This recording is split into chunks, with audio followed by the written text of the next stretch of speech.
आप सभी लोगों को एक बार फिर से मेरा नमस्कार। और आज हम लोग डिस्कस करेंगे, आज मैं आपके साथ जीएसटी के कुछ इम्पॉर्टेंट टॉपिक्स को डिस्कस करूंगा। आने वाले कुछ समय तक अभी मैं आपके साथ डिस्कस करूंगा पोस्ट कोविड ईरा में जीएसटी में क्या क्या अमेंडमेंट्स आए हैं, या गवर्नमेंट ने जीएसटी प्रोसीजरल लॉ को लेकर क्या क्या रिलीफ अलाउ की है। उन रिलीफ्स को हम लोग डिस्कस करेंगे आगे कुछ दिनों तक। लेकिन उन प्रोसीजरल लॉ, जीएसटी का वो प्रोसीजरल लॉ जहाँ पे कि जीएसटी कंप्लायंसेस में कुछ रिलीफ आपको दी गई है, उन रिलीफ को समझने के लिए हम जीएसटी के जो बेसिक प्रोसीजर है, यानी कि रिटर्न फाइलिंग और पेमेंट ऑफ टैक्स की जो बेसिक प्रोसीजरल एस्पेक्ट है जीएसटी का, उस एस्पेक्ट को हम एक बार ओवरव्यू करेंगे, सो दैट कि आगे की वीडियोस में जब मैं आपके साथ ये डिस्कस कर रहा हूँ कि लॉ में क्या क्या रियायतें आपको दी गई हैं जीएसटी प्रोसीजरल लॉ को लेकर के, उन रियायतों का जो इम्पैक्ट है उस इम्पैक्ट को आप सही सही एसेस कर पाएँ और आप ये सही सही पता कर पाएँ कि एक्चुअली में क्या इम्पैक्ट हैं उन रियायतों के जो कि कोविड की वजह से, कोरोना वायरस की वजह से और कोरोना वायरस के लॉकडाउन, कंट्री वाइड लॉकडाउन की वजह से गवर्नमेंट ने पास ऑन की है अपने एसएससीज को। तो इस बेसिक प्रोसीजरल एस्पेक्ट, यानी कि जीएसटी का जो बेसिक प्रोसीजरल एस्पेक्ट आज हम लोग डिस्कस करने जा रहे हैं, वो प्रोसीजरल एस्पेक्ट है रिटर्न। रिटर्न किसी भी लॉ में return can be understood as in declaration of the information, declaration of the information which you think correct to the best of your knowledge। आप वो इंफॉर्मेशन गवर्नमेंट को intimate करते हैं और यही जो इंफॉर्मेशन डिक्लेयर करने की सिस्टम है प्रेस्क्राइब्ड फॉर्म में, जिस भी प्रेस्क्राइब्ड फॉर्म में आप ये इंफॉर्मेशन डिक्लेयर करते हैं, तो declaration of the information in A prescribed manner, that is the return in any law. तो रिटर्न में हम एक्चुअली क्या करते हैं, रिटर्न में हम एक्चुअली अपने इंफॉर्मेशन को डिक्लेयर करते हैं गवर्नमेंट के सामने। सो जीएसटी रिटर्न के बारे में आज हम लोग डिस्कस करने वाले हैं। As per as legally speaking GST return section 37 से लेकर के सेक्शन 46 तक जीएसटी रिटर्न के प्रोविजंस, यानी कि सीजीएसटी एक्ट 2017 का सेक्शन 37 से लेकर के सेक्शन 46 तक जीएसटी रिटर्न को डिस्कस करता है और इसके मैनर्स, यानी कि how the return shall be filed, manners is prescribed in rule 59 to rule 68। Rule 59 से रूल 68 में मैनर्स प्रेस्क्राइब्ड किए गए हैं और रूल 37 से लेकर के सेक्शन 37 से लेकर के सेक्शन 46 तक, सीजीएसटी एक्ट के सेक्शन 37 से लेकर के सेक्शन 46 तक हम लोग डिस्कस करेंगे जीएसटी रिटर्न के बारे में।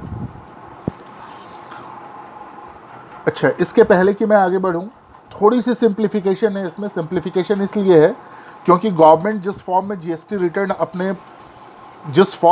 रिटर्न को इम्प्लीमेंट करना चाहती थी, एक्चुअली में उस फॉर्म में जीएसटी रिटर्न इम्प्लीमेंट नहीं हो पाया। तो जिसकी वजह से कि आज की डेट में सेक्शन 37 से लेकर के सेक्शन 46 तक में सेक्शन 38 आज की डेट में एप्लीकेबल नहीं है, सेक्शन 41, 42, 43 ये आज की डेट में एप्लीकेबल नहीं है। एक नया सेक्शन और इंट्रोड्यूस हुआ है, वो नए सेक्शन का नाम है सेक्शन 43A। सेक्शन 43A अभी उसका यूज नहीं है। Actually government has come up with the new return scheme. New return scheme वैसे वो इम्प्लीमेंट तो हो जानी थी, बट अभी ये इम्प्लीमेंट हुई नहीं है। The implementation of new return scheme has been further postponed. तो जब भी वो न्यू रिटर्न स्कीम एप्लीकेबल होगी तो सेक्शन 43A भी एप्लीकेबल हो जाएगी। सो सेक्शन 43A भी आज की डेट में एप्लीकेबल नहीं है in its entirety. However, it will be applied once the new return scheme will be implemented. Fine.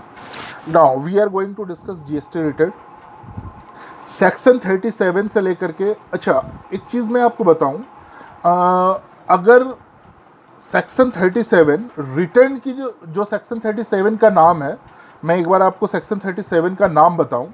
Section 37 का नाम है furnishing detail of outward supply. Name of section 37 is not the return. Section 37 का नाम क्या है? Furnishing details of outward supply, it's not the return. Return section 39 है हमारे यहाँ एक। सेक्शन 39 का नाम है फर्निशिंग ऑफ रिटर्न। सेक्शन 37 का नाम है furnishing details of return outward, furnishing details of outward supply, और सेक्शन 39 का नाम है furnishing of returns. So what I am saying you, actually we have the only one section related to the GST return, and that section is the section 39. Section 37 relates only to the statement of filing. What is the statement of what? Statement of filing of outward supply. So section 37 deals with the statement of filing of the outward supply, whereas section 39 deals with the return. So जितने भी return अपने को file करने हैं वो सारे के सारे रिटर्न, जो ऑलमोस्ट सारे के सारे रिटर्न अपने को फाइल करने हैं, ऑलमोस्ट इसलिए कह रहा हूँ क्योंकि एक सेक्शन, दो सेक्शन और हम करेंगे, सेक्शन 44 एंड सेक्शन 45, उसमें भी हमें कुछ रिटर्न, सेक्शन 44 में हमें एनुअल रिटर्न फाइल करने होते हैं और सेक्शन 45 में हमें फाइनल रिटर्न फाइल करना होता है। But annual return and final return, these two are the occasional return, these are not the regular return. So normal regular returns की जो सेक्शन हमारे पास है, that is the section 39। So section 39 is only section related to the returns. Section 37 is actually the statement. Statement किसका? Statement of filing of the outward supply. But still हम section जो section 37 में हम outward return जो हम file करते हैं, उसे भी हम इन प्रैक्टिकल पैरालेंस, कॉमर्शियल पैरालेंस, उसे भी हम रिटर्न की तरह ही अंडरस्टैंड करते हैं। हालांकि लीगल स्टेटस इसका अलग हो सकता है। लीगल स्टेटस इसलिए अलग हो सकता है because the word return has been specifically indicated only in section 39. It has not been indicated in section 37. So whenever the law talks about the return, we will go to the section 39, we will not go to the section 37. However, in commercial parlance, we will equate the section 37 with the return. This means we will equate our outward supply statement as its return. So this is one thing. Now we are going to discuss how many returns we are having with. We are having with GSTR 1 to GSTR 11, यानी कि हमारे पास total return कितने हैं? GSTR 1 से लेकर के GSTR 11 तक अपने पास रिटर्न है। मैं फटाफट आपको बताते चल रहा हूँ GSTR 1 से GSTR 11 तक जो अपने पास 11 रिटर्न है, वो 11 रिटर्न कौन कौन से हैं। GSTR 1 जो रिटर्न है, ये है हमारी आउटवर्ड सप्लाई की रिटर्न, यानी कि जो हम सेक्शन 37 में जो आउटवर्ड सप्लाई के स्टेटमेंट डाल रहे हैं, वो आउटवर्ड सप्लाई के स्टेटमेंट हम किस में डालेंगे? That statement shall be given in the GSTR 1.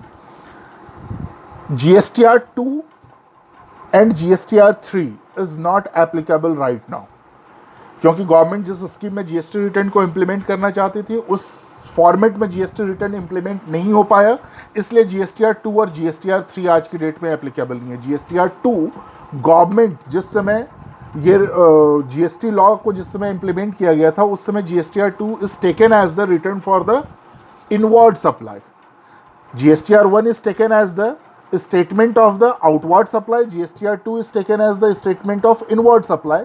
लेकिन GSTR 2 को क्योंकि पोस्टपोन कर दिया गया, यानी कि सेक्शन 38 को क्योंकि पोस्टपोन कर दिया गया फॉर द टाइम बिंग, इसलिए GSTR 2 is not in application. और GSTR 3 हमारे लिए क्या थी? समरी एप्लीकेशन थी, यानी कि GSTR 1 में जो डेटा जा रहा था वो आउटवर्ड सप्लाई का, GSTR 2 में डेटा जा रहा था इनवर्ड सप्लाई का, और GSTR 3 में GSTR 1 से और GSTR 2 से ऑटो फिल डेटा होना था GSTR 3 में, जिसे हम समरी रिटर्न बोल रहे थे, जिसमें हमारी आउटवर्ड सप्लाई भी जाती और हमारी इनवर्ड सप्लाई भी जाती, और फिर हमारी टैक्स लायबिलिटी कैलकुलेट होती और उस टैक्स लायबिलिटी को हम पे करते। बट सिंस GSTR 1 तो रहा, GSTR 2 क्योंकि नहीं रहा, तो इसलिए GSTR 3 भी नहीं रहा। तो this means what I am saying, we are having with the GSTR 1 but we don't have the GSTR 2 and consequently we don't have the GSTR 3. So we have one return is GSTR 1 and another return is GSTR 3B.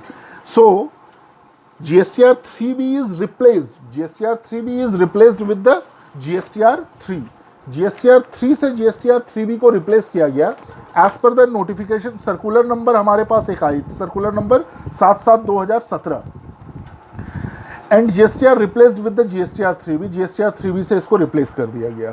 ये जो GSTR 3B से इसे replace कर दिया गया, तो GSTR 3B becomes, अच्छा एक चीज़ और मैं आपको GSTR 3B के बारे में बताऊं, GSTR 3B अभी कुछ दिनों तक GSTR 3B को इस बात के ऊपर डिस्प्यूट था whether GSTR 3B can be considered as the return और not, because GSTR 3B is not mentioned anywhere, either in section 37, either in section 39, it has not been mentioned.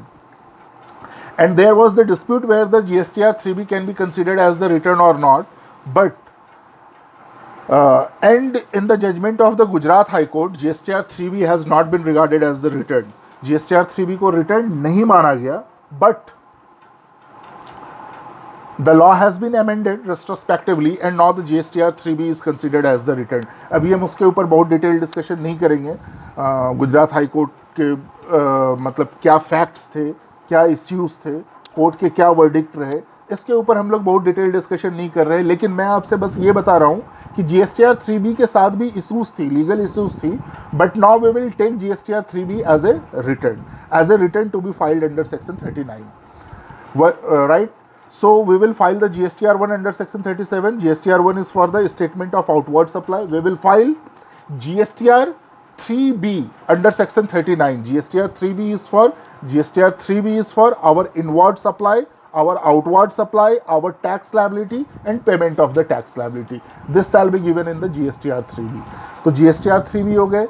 इनके अलावा कुछ और रिटर्न्स हैं जो कि आपको फाइल करना है। ये तो रेगुलर रिटर्न है, ये सभी को फाइल करना है। GSTR 1 और GSTR 3B has to be filed by everyone.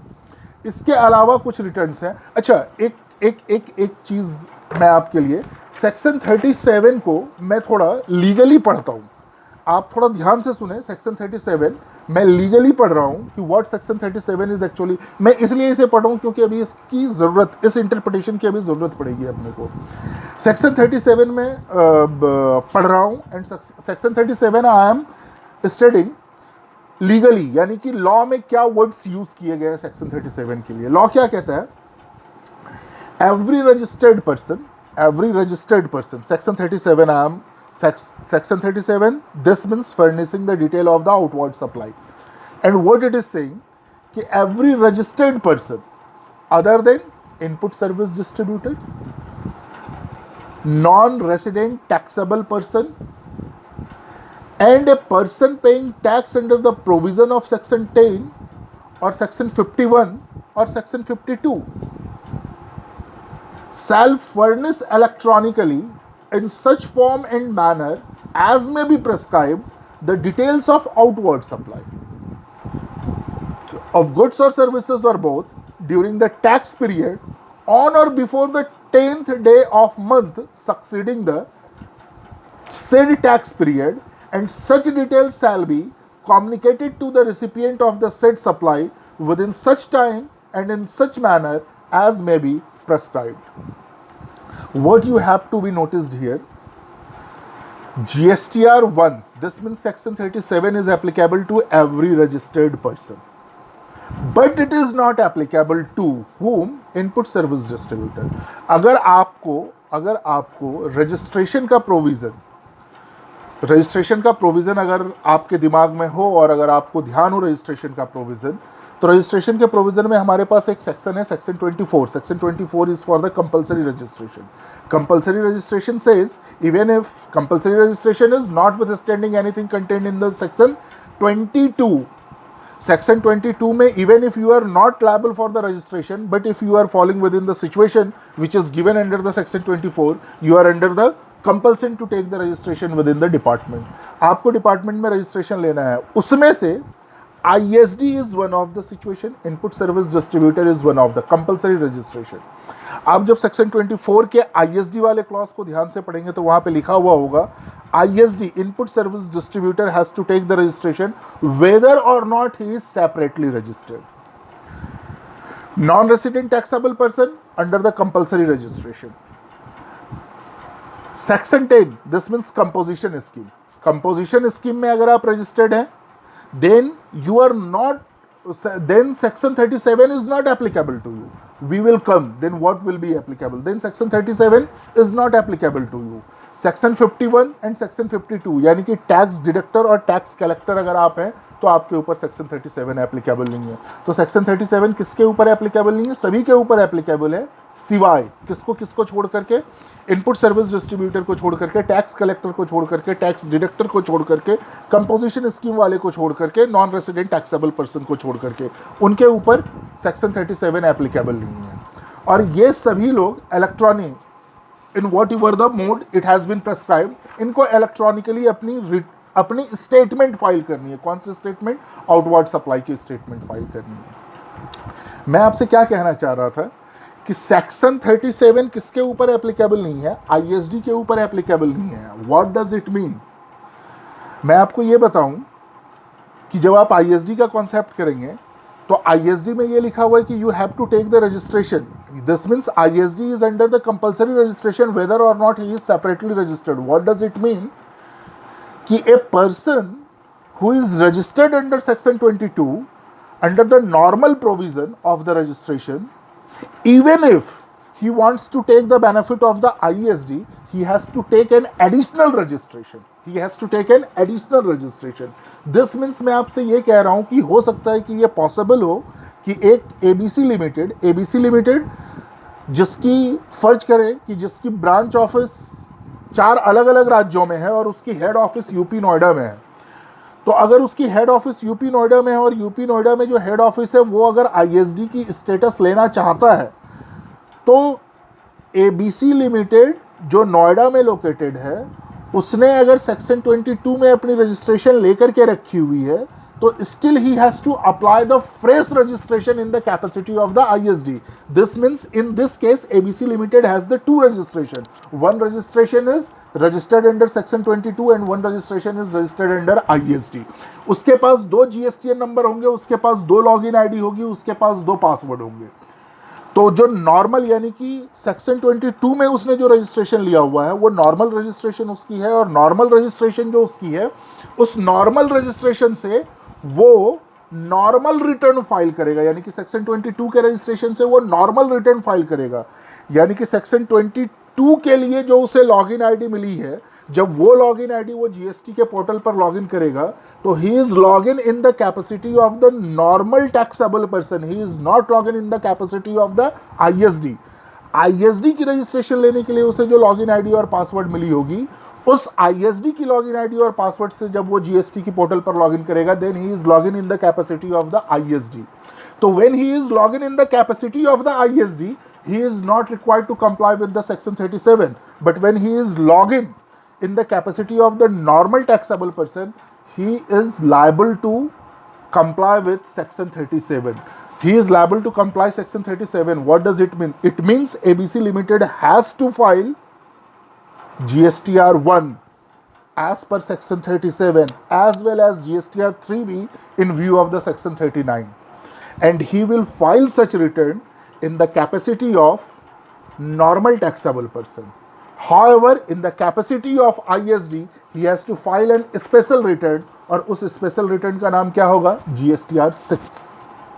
This means मैं आपको क्या कह रहा हूँ, GSTR 1 और GSTR 3B ये तो मैंने आपको बता ही दिया. नॉर्मल टैक्सेबल पर्सन है वो नॉर्मल टैक्सेबल पर्सन फाइल करेंगे. इसके अलावा एक स्पेशल रिटर्न की बात कर रहा हूँ मैं जो कि सेक्शन 39 में दी गई है. सेक्शन 39(1) क्या कहता है कि आईएसडी को एक रिटर्न फाइल करना है और उस रिटर्न का नाम क्या होगा? जीएसटीआर 6. आईएसडी को ये रिटर्न फाइल करना है कि उसने एक स्पेसिफिक टैक्स पीरियड में कितना टैक्स डिस्ट्रीब्यूट किया है to the branches who is having the same PAN number. उस ब्रांचेस को कितना डिस्ट्रीब्यूट किया है टैक्स जिसके कि सेम पेन नंबर है, वो इधर से जीएसटीआर 6 फाइल करेगा और जो जीएसटीआर 6 वो फाइल करेगा उसके बेसिस पर जिन जिन ब्रांचेस को उसने टैक्स डिस्ट्रीब्यूट किया है उन ब्रांचेस के जीएसटीआर 2A में वो डिस्ट्रीब्यूटेड आईटीसी जो है वो अपडेट हो जाएंगे ऑटोमेटिकली. आपको पता है कि जीएसटीआर 2A जो है वो ऑटोमेटिकली ऑटो पॉपुलेटेड होती है. सो मैं क्या कह रहा था कि पहला तो मतलब 2 रिटर्न तो आप नॉर्मल मान लो, 2 रिटर्न तो जीएसटीआर 1 और जीएसटीआर 3 भी तो ये नॉर्मल हो गए. नेक्स्ट कौन से रिटर्न की बात मैंने की, जीएसटीआर 6 की बात की। जीएसटीआर 6 कौन फाइल करेगा, आईएसडी। मतलब मैं आपको ये बता रहा था कि सेक्शन 37 ये कह रहा था कि हर रजिस्टर्ड पर्सन को जीएसटीआर 1 फाइल करना है, यानी कि statement of outward supply file करना है, एक्सेप्ट किसको किसको छोड़ करके, पहला आईएसडी को छोड़ करके। तो आईएसडी के बारे में अब आपको क्लैरिटी हो गई कि आईएसडी के ऊपर 37 एप्लीकेबल नहीं है, लेकिन वो तभी एप्लीकेबल नहीं है जब वो जीएसटीएन पोर्टल पर लॉगिन करता है in the capacity of the ISD. अगर वो जीएसटीएन पोर्टल पर लॉगिन कर रहा है in the capacity of the normal taxable person, then ISD, then section 37 is applicable to him. Next आते हैं section 10 composition scheme. Composition scheme को एक अलग रिटर्न भरने की जरूरत है, उनके लिए बिल्कुल ही एक अलग रिटर्न है। उनको जीएसटीआर 3B भरनी है, उनको जीएसटीआर 3B भरनी है। यानी कि पेमेंट कोई भी, यानी कि जितने भी हैं, जब जब भी पेमेंट की बात आएगी, टैक्स पेमेंट की बात आएगी, वो टैक्स पेमेंट जीएसटीआर 3B के थ्रू ही जाएगी। जीएसटी में और कोई भी रिटर्न नहीं है पेमेंट के लिए। तो पेमेंट के लिए केवल एक ही रिटर्न है, जीएसटीआर 3B। तो चाहे irrespective of the status of the taxable person, whenever a person is required to pay the tax, he will pay the tax through the GSTR 3B। तो कंपोजिशन स्कीम में जो बंदे हैं उन्हें GSTR 3B तो भरनी ही भरनी है, जो कि सेक्शन 39 में है। आउटवर्ड सप्लाई GSTR 1 के बजाय उन्हें एक दूसरा आउटवर्ड सप्लाई का स्टेटमेंट भरना है, that is the GSTR 4। So GSTR 4 is for the composition scheme. GSTR 5 is for the non-resident taxable person. GSTR 5 is for the non-resident taxable person. GSTR 6 input service distributor, ये मैंने आपको बता दिया। GSTR 7 the person who is deducting the tax, the person who is deducting the tax. यानी कि TDS का provision हमारी GST में एप्लीकेबल है, टीडीएस का प्रोविजन अंडर सेक्शन 51 एप्लीकेबल है। नॉर्मली ये एप्लीकेबल होता है जब आप अपनी कोई भी सर्विस देते हैं किसी पीएसयूज को या नोटिफाइड पर्सन को। पीएसयूज या नोटिफाइड पर्सन को अगर आप सर्विस देते हैं तो पीएसयू और नोटिफाइड पर्सन प्रेस्क्राइब्ड रेट से वो टैक्स डिडक्ट करेगा। ये जीएसटी वाली टैक्स है, ये इनकम टैक्स वाली टैक्स नहीं है। वो प्रेस्क्राइब्ड रेट से टैक्स डिडक्ट करेगा, और वो जो टैक्स डिडक्ट करेगा उसका रिटर्न वो फाइल करेगा। और उसका रिटर्न वो किस में फाइल करेगा, वो उसका रिटर्न फाइल करेगा जीएसटीआर 7 में। जीएसटीआर 8 ई कॉमर्स ऑपरेटर को जीएसटीआर 8 भरनी है। जीएसटीआर 9 एनुअल रिटर्न है। जीएसटीआर 9C रेक्टिफिकेशन, मतलब क्या कहते हैं कि रिकंसिलेशन स्टेटमेंट है। GSTR 10 this is the final return. GSTR 10 final return है। फाइनल रिटर्न के बारे में हम लोग करेंगे आगे। फाइनल रिटर्न एक बार भरनी है, यानी कि जब आप यूं समझो कि जब आप सरेंडर कर रहे हैं, यानी कि या तो जब आपकी जीएसटी की कैंसिलेशन हो रही है या जब आप सरेंडर कर रहे हैं, तब आपको जीएसटीआर 10 फाइल करनी है।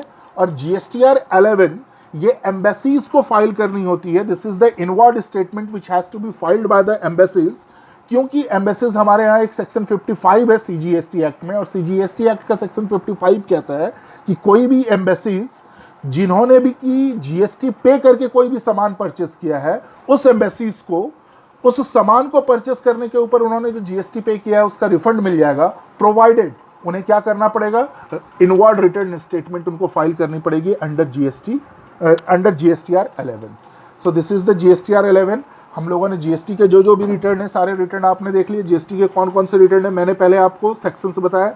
इंपॉर्टेंट सेक्शंस आपके लिए सेक्शन 37 और सेक्शन 39, ये रिटर्न के लिए। इसके बाद कुछ चीज़ें और भी हैं जो कि हम लोग उसमें डिस्कस करेंगे, लेकिन रिटर्न के लिए इंपॉर्टेंट सेक्शन 37 आउटवर्ड सप्लाई के लिए। सेक्शन 39 में नॉर्मल जितने भी रिटर्न है सारे के सारे रिटर्न सेक्शन 39 में, सिवाय दो रिटर्न के, सेक्शन 44 और section 45। Section 44 is for the annual return and section 45 is for the final return. Annual return जो कि जीएसटीआर 9 में जाएगी, और फाइनल रिटर्न जो कि जीएसटीआर 10 है। तो annual return is in section 44, GSTR 9, final return GSTR 10 in section 45। इसके अलावा GSTR 1, GSTR 3B, GSTR 4 for the composition, GSTR 5 for the non resident taxable person, GSTR 6 for the input service distributor, GSTR 7 for the tax collectors, GSTR 8 for the e commerce operator, GSTR 9 annual return. This is section 44। तो ये मैंने आपको बताया कि ये कौन कौन सा रिटर्न है। आगे की वीडियो में मैं आपके साथ डिस्कस करूँगा कि अगर आपने रिटर्न फाइल नहीं किया तो इसके क्या कंसिक्वेंसेस हो सकते हैं एज पर द लॉ। और 3B और GSTR 1, इन दोनों में आपको क्या क्या इंफॉर्मेशन देनी है ये हम लोग आगे डिस्कस करेंगे. So for latest update in post-COVID era in the GST, stay tuned with us and please subscribe if you think this video is useful for you and also share. Thank you.